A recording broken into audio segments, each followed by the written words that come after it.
இவரோட வேலை செய்யக்கூடாதுன்னு இருந்து, அவரும் என்னோட வேலை செய்யக்கூடாதுன்னு இருந்து, நித்யா மேனனி, விஜய் சேதுபதியை வச்சு டார்ச்சர் பண்ணுங்க அப்படின்னு நினச்சா எப்படி இருக்குமோ அந்த மாதிரி தான். நாயகன் விஜய் சேதுபதி சார்.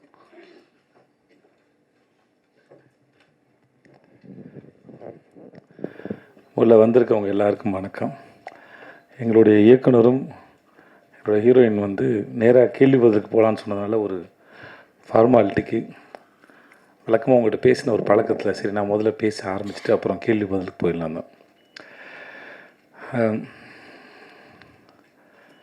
எங்கேருந்து ஆரம்பிக்கிறதுன்னு தெரியல.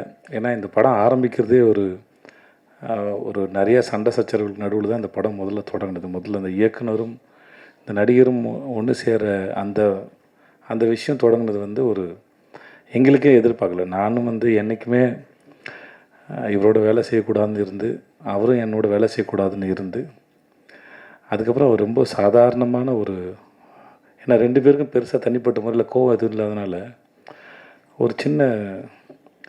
ஒரு பூ மலர்வதை போல் அந்த அன்பு வந்து அவ்வளோ நேரம் கோவம் எல்லாம் மறந்து ஒரு அன்பாக மலர்ந்து அதுக்கப்புறம் வந்து அவர் கதை சொல்லி அதுக்கப்புறம் படப்படப்படம் எல்லாமே நடந்துருச்சு. கிட்டத்தட்ட எனக்கு அவர் 2009 தெரியும்னு நினைக்கிறேன். இல்லை சார், 2009 தெரியும். இன்றைக்கி தான் மத்தியானம் பேசினோம். அவருக்கு நேஷ்னல் அவார்டு வரும்போது நான் அவரை என்னோடய தென்மேற்கு பொருட்காட்டு படத்துக்கு ஆடியோ லான்ச்சுக்கு இன்வைட் பண்ண போனேன். நானும் அவர் மட்டும் தான் இருந்தோம். அவருக்கு அந்த மெசேஜ் எதுவும் நான் தான் படித்து சொன்னேன். ஃப்ளைட் டிக்கெட் எதுவும் நான் தான் படித்து அவருக்கு சொன்னேன் நான். ஸோ ஏதோ ஒரு பெரிய சர்க்கிள் வந்து கம்ப்ளீட் ஆன மாதிரி இருந்தது. ஸோ இந்த படம் தொடங்கினதே ரொம்ப அழகான அற்புதமான ஒரு அனுபவம். அப்புறம் எங்கள் ப்ரொடக்ஷன் கம்பெனி சத்யஜோதி பற்றி ரொம்ப நாள் தெரியும். ஆனால் அவங்க 3ஆம் பிறை இதெல்லாம் அவங்க பண்ணவங்க, அது அங்கே தான் தொடங்கியிருக்காங்கிறது எனக்கு பெரிய ஆச்சரியம் சார். உங்கள் ப்ரொடக்ஷனில் வேலை பார்த்ததில் எனக்கு ரொம்ப பெரிய சந்தோஷம் சார், ரொம்ப பெரிய சந்தோஷம் சார். இது வந்து இவ்வளோ படங்கள் பண்ண இந்த நிறுவனத்தோடு நான் வந்து முதல் முறை சேர்ந்து படம் பண்ணது ரியலி ரொம்ப பெருமையாகவும் இருக்குது, ரொம்ப சந்தோஷமாகவும் இருக்குது. நாங்கள் எல்லாம் ரொம்ப சந்தோஷமாக படம் பண்ணோம் சார், ரொம்ப நன்றி அதுக்கு. அப்புறம் எங்கள் ஹீரோயின் நித்யாவோட நான் 2019 வந்து 2020 வந்து 19 அப்படின்னு சொல்லிட்டு ஒரு மலையாள படம், அதில் ஒரு சின்ன கெஸ்ட் ரோல். ஆக்சுவலாக அது ஃபீமேல் சென்ட்ரிக் ஃபிலிம். அந்த டைரக்டர் வந்து அவங்க பேர் இந்து. ஸோ அவங்க நித்யா தான் நடிக்கிறாங்க, எனக்கு தெரியாது. ஆக்சுவலாக வந்து இந்துவோட கதை அது பிடிச்சி போய் அவங்களுக்காக பண்ணலான்னு சொல்லி போனது அது. அப்போ ரெண்டு பேரும் ஏதாவது ஒரு நல்லா எல்லாம் சேர்ந்து போய் இது ஒரு படம் ஒர்க் பண்ணுவோம் அப்படின்னு பேசிட்டு வந்தது.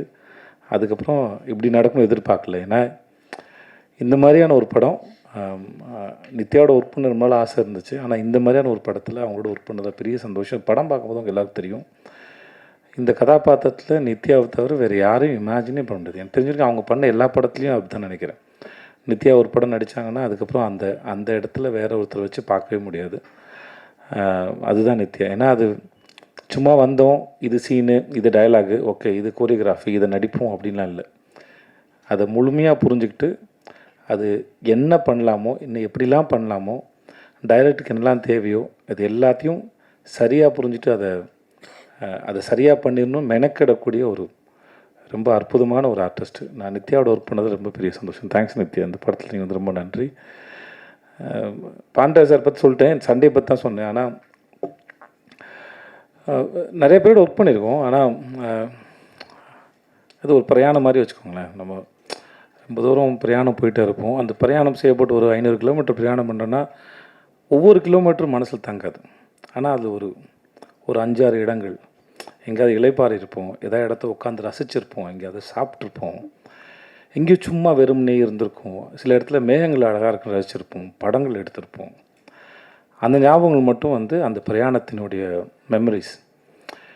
அந்த மெமரிஸ் வந்து திரும்பி ஒரு முறை நினைக்கும் போது அந்த பிரயாணத்துக்கு போயிட்டு வரலான்னு தோணும் வைக்கும். அந்த மாதிரி நான் அவரோட வேலை பார்த்தது ரொம்ப அற்புதமான பிரயாணத்தில் இருக்கக்கூடிய ஞாபகங்கள். முக்கியமான ஞாபகம் வந்து இயக்குனர் திரு பாண்டியராஜ் அவருடைய எழுத்தில் இயக்கத்தில் வேலை பார்த்தது. அஃப்கோர்ஸ் கொஞ்சம் கஷ்டமாக இருந்தாலும், அந்த மனுஷன் டார்ச்சராக இருந்தாலும், சில சமயம் இந்த சொல்லுவாங்கள்ல, இந்த இவரோட படத்தில் வரும், பசங்க படத்தில் வருங்க, யாராவது பையனை அடிக்கிறதுக்கு ஆள் கூப்பிட்டு சின்ன ஒரு பையன் இல்லையா, அந்த மாதிரி ப்ரொடக்ஷன் கம்பெனி எங்களை அடிக்கிறதுக்கு ஆள் வச்ச மாதிரி இருந்த ஆள் தான் பாண்டராஜ். அவங்க 2 பேரையும் அந்த நித்யா மேனனி, விஜய் சேதுபதி வச்சு டார்ச்சர் பண்ணுங்க அப்படின்னு நினச்சா எப்படி இருக்குமோ அந்த மாதிரி தான். சும்மா சொல்கிறேன், ஆனால் நிஜமாவும் சொல்கிறேன். சும்மா மாதிரி நிஜமாக சொல்கிறேன், நிஜமா மாதிரி சும்மா சொல்கிறேன். இது எப்படி சொல்கிறேன் நீங்கள் ஒன்று எடுத்துக்கோங்க. ஆனால் படன்னு இருக்கும். ஆனால் நின்று அதை ரசித்தோம். ஷூட்டிங்லாம் முடிஞ்சதுக்கப்புறம், அந்த கடைசி நாள் முடிஞ்சதுக்கப்புறம் அங்கே உட்காந்து ட்ரெஸ்லாம் மாற்றிட்டு வந்து திரும்பி ஒரு 3/4 மணி நேரம் 1 மணி நேரம் உட்காந்து நாங்கள் எல்லாம் பேசிகிட்டு இருந்தோம். ஏன்னா அதை விட்டு போகிறதுக்கு மனசு இல்லை. இன்னும் இந்த ஷூட் வந்து இன்னும் ஒரு வாரம் சும்மா ஏதாச்சும் எடுக்கலாமா அப்படின்னு தோணுச்சு. அந்த அளவுக்கு.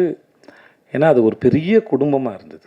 எல்லாருமே சரி, தீபாக்காவாக இருக்கட்டும், சரவணன் சாராக இருக்கட்டும், ரோஹனாக இருக்கட்டும், எங்கள் தங்கச்சி அறிஞர் ராகவர்த்தி, அவங்க பேர் என்ன சார், ரோஷினியாக இருக்கட்டும், குழந்தைங்களாக இருக்கும், மகிழினி. ஆக்சுவலாக அந்த குழந்தை வந்து முதல்ல ஆண் குழந்தையா அந்த ஸ்கிரிப்டில். அவள் பேர் மகிழினி.